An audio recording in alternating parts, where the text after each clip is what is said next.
أعوذ بالله من الشيطان الرجيم. بسم الله الرحمن الرحيم. وأطيعوا الله والرسول لعلكم ترحمون. اللهم صل على محمد وعلى آل محمد. آج کی یہ سالانہ کانفرنس مرکز اہل حدیث ڈیرہ غازی خان کے اندر میں نے آپ کے سامنے قرآن مجید کے جو الفاظ پڑھے ہیں، اللہ پاک اس کے اندر ہم سب کو اپنی رحمت حاصل کرنے کا طریقہ بتلا رہے ہیں. ان اللہ بالناس لرؤوف الرحیم. بے شک اللہ شفقت کرنے والے مہربان ہیں. ہر کسی کا جی چاہتا ہے اللہ ہمارے اوپر رحمت کرے. رب کائنات نے شفقت کرتے ہوئے ہم سب کو اپنی رحمت حاصل کرنے کا طریقہ بتلا دیا. نبی کریم علیہ السلام کی زبان ہم سب کو پیغام دیتی ہے، رحمتی غلبت غضبی. فرمایا اللہ کے غصے کے اوپر اللہ کی رحمت غالب ہے. ہم دعا گو ہیں اللہ ہم سب کو اپنی رحمتیں حاصل کرنے کی توفیق دے. صحابہ کرام کو اللہ کریم نے یہ سبق دیا، وَأَطِيعُوا اللَّهَ وَالرَّسُولَ لَعَلَّكُمْ تُرْحَمُونَ. اللہ کی اطاعت کرو، اس کے رسول علیہ السلام کی اطاعت کرو تاکہ تمہارے اوپر رحمت کی جائے. سب سے پہلے پیغمبر علیہ السلام کا کلمہ جس نے پڑھا وہ شخصیت سیدنا ابو بکر ہے رضی اللہ تعالیٰ عنہ. 4 شخصیات ہیں جنہوں نے پیغمبر علیہ السلام کا کلمہ سب سے پہلے پڑھا. خلیفہ بلا فاصل سیدنا صدیق اکبر رضی اللہ تعالیٰ جوانوں میں سے ہیں، اور زید بن حارثہ رضی اللہ تعالیٰ یہ غلاموں میں سے ہیں. اما خدیجہ الکبریٰ رضی اللہ تعالیٰ عنہ یہ عورتوں میں سے ہیں. سیدنا علی رضی اللہ تعالیٰ یہ بچوں میں سے ہیں. آپ دیکھ لیں پیغمبر علیہ السلام کا جس جوان نے سب سے پہلے کلمہ پڑھا، اللہ کی اطاعت، نبی علیہ السلام کی اطاعت اتنی کی اللہ نے ان کے اوپر رحمتیں نازل کر دی. ایک مرتبہ پیغمبر علیہ السلام فرما رہے تھے، ابھی میرے پاس فرشتہ آیا تھا، مجھے جنت کا دروازہ دکھا رہا تھا. سیدنا ابو بکر رضی اللہ تعالیٰ رونے لگے، اللہ کے رسول علیہ السلام اگر میں بھی آپ کے قریب کھڑا ہوتا جنت کا دروازہ دیکھ لیتا. پیغمبر دو عالم علیہ السلام نے حضرت ابو بکر کو فرمایا دل چھوٹا نہ کرو، میری امت کا ایک شخص ہے جس کو جنت کے 8 دروازے بلائیں گے. میں امید کرتا ہوں ابو بکر وہ تو ہوگا جس کو جنت کے 8 دروازے بلا کر کہیں گے ابو بکر مجھ سے گزر کے جنت میں چلے جاؤ، مجھ سے گزر کر جنت میں چلے جاؤ. یہ حضرت ابو بکر ہے. اللہ نے اتنی رحمت کیوں کی؟ اللہ کی اطاعت کی، نبی علیہ السلام کی اطاعت کی. ہمارے پیغمبر علیہ السلام نے اس سیدنا صدیق اکبر کے لیے فرما دیا، لوگوں جس کسی نے میرے اوپر احسانات کیے، دین اسلام کے اوپر احسانات کیے، میں نے سب کے احسانات کے بدلے اتار دیے۔ ابو بکر وہ ہے یکافئ اللہ بہا یوم القیامہ، میں اس کے احسانات کے بدلے دنیا میں نہیں اتار سکا، کل قیامت کے دن اللہ اس کے احسانات کے بدلے اتارے گا۔ لعلکم ترحمون، اللہ کی اتنی اطاعت کی، نبی علیہ السلام کی اتنی اطاعت کی، اللہ نے رحمتیں کر دی۔ اور سیدنا فاروق اعظم رضی اللہ تعالیٰ حضرت ابو بکر کے لیے کہا کرتے تھے سیدنا و خیرنا و احبنا الى رسول اللہ صلی اللہ علیہ وسلم، ابو بکر ہمارا سردار ہے، ابو بکر ہم سب میں سب سے بہتر ہے، ابو بکر پیغمبر علیہ السلام کو زیادہ محبوب ہے۔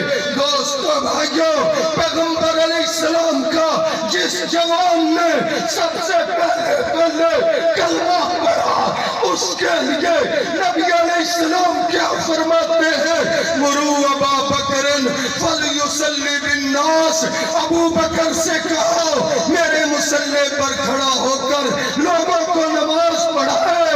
امی عائشہ رضی اللہ تعالیٰ عنہ نے عرض کی، اللہ کے رسول علیہ السلام میرے ابو کا دل نرم ہے، جب آپ کو مصلی پر کھڑا نہیں پائیں گے تو کھڑے نہیں ہو سکیں گے۔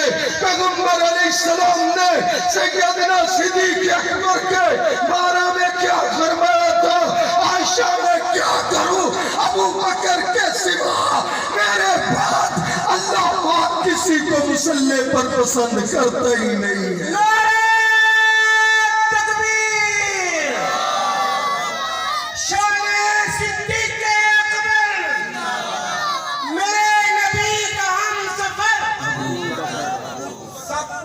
سے بولو بھائی، میرے نبی کا ہم سفر۔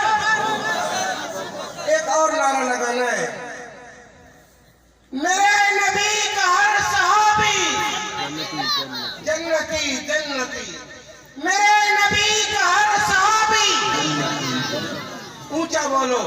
جس بندے کو صحابہ کا محلہ چاہیے قیامت کے دن وہ بولے گا میرے نبی کا ہر سپاہی، میرے نبی کا ہر صحابی۔ مرو ابا بکر فلیصلی بالناس، ابو بکر سے کہو میرے مصلی پر کھڑا ہو کر لوگوں کو نماز پڑھائے۔ سیدنا صدیق اکبر رضی اللہ تعالیٰ صرف صحابہ کے امام نہیں تھے، اہل بیت کے بھی امام ہیں۔ میرے پیغمبر علیہ السلام کا یہ صحابی حضرت فاروق اعظم کا بھی امام ہے، سیدنا عثمان غنی کا بھی امام ہے، سیدنا علی کا بھی امام ہے، سیدنا حسنین کریمین کا بھی امام ہے۔ میرے پیغمبر علیہ السلام کا یہ جوان جس نے سب سے پہلے پیغمبر علیہ السلام کا کلمہ پڑھا ہے، دیکھ لو اس نے اللہ کے پیغمبر کی اتنی اطاعت کی، اللہ کی اتنی اطاعت کی۔ ہمارے پیغمبر علیہ السلام نے فرما دیا لوگوں مسجد نبوی کے اندر جس کے دروازے نکلے ہوئے ہیں وہ سارے اپنے دروازے بند کر دو، ابو بکر کا دروازہ مسجد نبوی کے اندر کھلا رہے۔ منہا خلقناکم وفیہا نعیدکم ومنہا نخرجکم تارۃ اخری۔ اللہ پاک نے قرآن کے اندر قانون بنا دیا، جس مٹی سے ہم کسی کا خمیر لیتے ہیں، جسم بڑھاتے ہیں، اسی مٹی کے اندر دوبارہ اس کو لٹا دیتے ہیں اور اسی مٹی سے کل قیامت کے دن اٹھائیں گے۔ میرے پیغمبر علیہ السلام کا خمیر جسم بڑھانے کا اللہ نے کہاں سے لیا؟ سیدہ عائشہ کے حجرے سے لیا۔ حضرت ابو بکر کے جسم کی مٹی بنانے کے لیے مٹی کہاں سے لی؟ سیدہ امی عائشہ کے حجرے سے وہ مٹی لی گئی، سیدنا فاروق اعظم کا جسم بڑھانے کے لیے اللہ نے مٹی کہاں سے لی؟ اما عائشہ کے حجرے سے لی، اور پیغمبر علیہ السلام نے فرمایا میرے منبر سے لے کر میری عائشہ کے حجرے تک یہ جتنا بھی ٹکڑا ہے، فرمایا روضۃ من ریاض الجنہ، یہ جنت کے باغوں میں سے باغ ہے۔ کیا پتا چلا؟ نبی علیہ السلام کے جسم کی مٹی جنت کے باغ سے اللہ نے اٹھائی، حضرت ابو بکر کے جسم کی مٹی اللہ پاک نے جنت کے باغ سے اٹھائی، سیدنا فاروق اعظم کی جسم کی مٹی اللہ پاک نے جنت کے باغ سے اٹھائی، اور جس نے جنت کا دروازہ کھلوانا ہے اس پیغمبر کے ساتھ چلتے رہے، تبلیغی کاموں میں بھی، جہاد کے میدانوں میں بھی، اور پھر دوبارہ جنت کے اندر دفن ہو گئے، اور کل قیامت کے دن جنت سے اٹھیں گے اور جنت میں چلے جائیں گے۔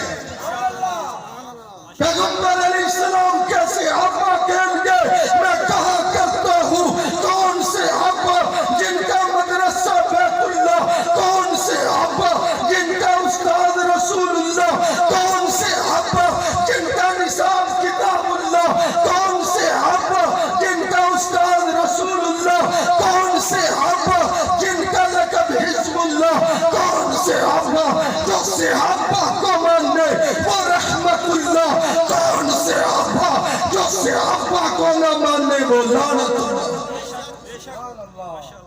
لعلکم ترحمون، اللہ کی اطاعت، نبی علیہ السلام کی اطاعت کرو، اللہ تمہارے اوپر رحمت کرے گا۔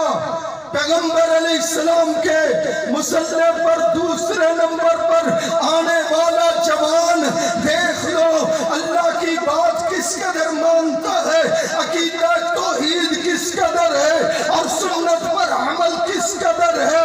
حجر اسود پتھر کو مخاطب کر کے کہا انکا حجر، بے شک تو پتھر ہے، پتھر نہ نفع دے سکتا ہے نہ نقصان دے سکتا ہے، اور تجھے کیوں چومتا ہوں، کیوں تجھے چومتا ہوں؟ میرے پیغمبر نے تمہیں چوما تھا اس لیے تمہیں چومتا۔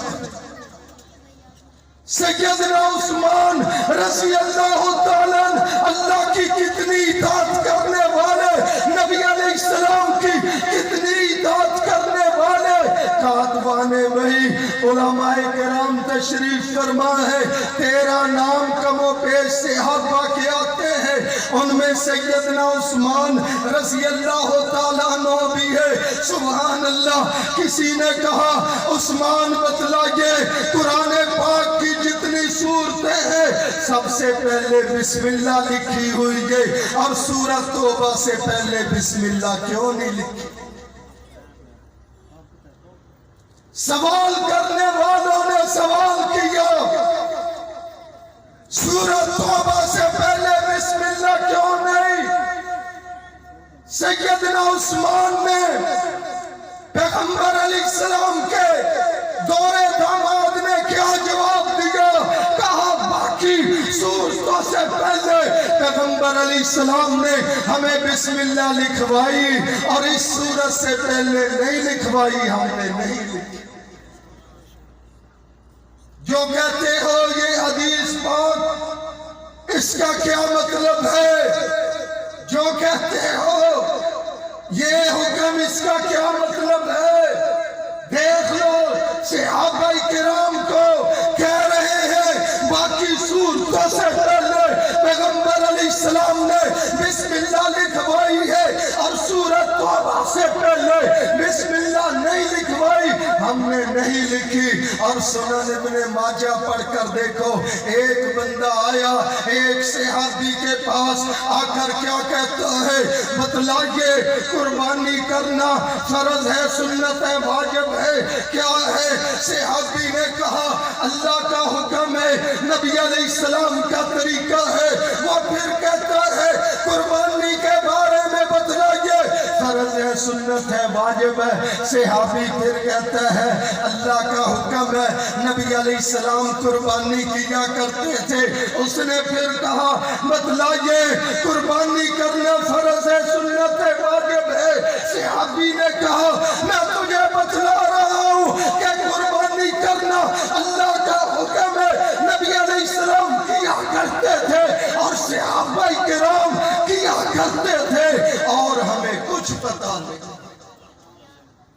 سیدنا علی رضی اللہ تعالیٰ کسی نے آ کر کہا میری مدد کرو، سیدنا علی آگے سے جواب دیتے ہیں گورے کالے کافروں، کیا جواب دیتے ہیں؟ مدد تو صرف اللہ کرتا ہے، میں مدد نہیں کر سکتا۔ ہاں اسی طرح میں اپنے پیغمبر کے پاس ایک دن آیا تھا، میں نے کہا اے اللہ کے رسول میری مدد فرمائیے۔ پیغمبر علیہ السلام نے بھی فرمایا تھا مددگار تو صرف اللہ ہے، میں تجھے ایک دعا بتلا دیتا ہوں۔ صحابی نے کہا تھا میرے اوپر قرضہ ہے، پیغمبر علیہ السلام نے فرمایا میں تجھے دعا بتلا دیتا ہوں۔ سیدنا علی نے بھی اس بندے سے کہا میں مددگار نہیں، دنیا کے اندر مخلوق مددگار نہیں، کوئی پیغمبر مددگار نہیں، کوئی صحابی مددگار نہیں، کوئی اللہ کا ولی مددگار نہیں، مدد تو اللہ کرتا ہے۔ میں تجھے ایک دعا بتلا دیتا ہوں، یہ دعا پڑھا کر جو مجھے پیغمبر علیہ السلام نے سکھائی تھی، اللہم اکفنی بحلالک عن حرامک واغننی بفضلک عمن سواک۔ یہ دعا پڑھا کر وہ سیدنا علی سے دعا سیکھ کر چلا جاتا ہے، اور کچھ دنوں کے بعد واپس آیا، آ کر کہتا ہے اللہ نے میری مدد کر کے میرے قرضے اتار دیا۔ توجہ میری طرف، علماء کرام تشریف لا رہے، اللہ علیہ قبول فرما۔ توجہ، آخری الفاظ صحابی سیدنا علی رضی اللہ تعالیٰ اس کی بات سن کر کہتے ہیں میں بھی کچھ دنوں کے بعد اپنے پیغمبر علیہ السلام کے پاس آیا تھا، میں نے بھی آ کر خبر دی تھی کہ اللہ نے میرے بھی سارے قرضے اتار دیے۔ قرضے اتارنے والی ذات کون ہے اور مدد کرنے والی ذات کون ہے؟ برکتیں نازل کرنے والا کون مالک ہے؟ اکیلا ہی سارے نفع نقصان کا مالک کون ذات ہے؟ توجہ کیجئے، آپ کہیں گے رب فرماتے ہیں کہ اللہ کی اطاعت کرو، پیغمبر علیہ السلام کی اطاعت کرو، لعلکم ترحمون، اللہ رحمت کرے گا۔ تفصیل میں جانے کی ضرورت نہیں، یہ آخری آیت مبارکہ الفاظ سماعت کر لو میرے اور آپ کے لیے۔ اللہ پاک نے رحمت کا پیغام دیا ہے، فرمایا الا من تاب وآمن وعمل عملا صالحا فیبدل اللہ سیئاتہم حسنات۔